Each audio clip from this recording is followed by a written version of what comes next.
Paano mag-change ng language sa STC app from Arabic to English? Hello guys! Since may bagong rules na ngayon dito sa Saudi, sasahod na tayo under digital or e-wallet, hindi na cash. So ngayon, tuturuan ko kayo kung paano mag-change ng language sa STC app, lalo na sa mga tulad kong OFW dito sa gitnang silangan.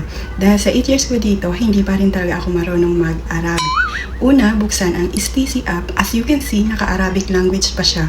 Sa homepage, makikita nyo sa lower left side yung tatlong tuldok. I-tap nyo yan. Next, pindutin nyo yung last na bilog. Ito yung language option. Pag pinindot nyo yan, lalabas ang iba't ibang language choices. I-select nyo lang ang English. May lalabas na confirmation message na ang ibig sabihin ay change language. Are you sure you want to change language from Arabic to English? I-click lang itong nasa bandang kaliwa, yes ang ibig sabihin niyan. Yes, ginugil ko lang din yan. At ayan, naka-English na ang STC app niyo.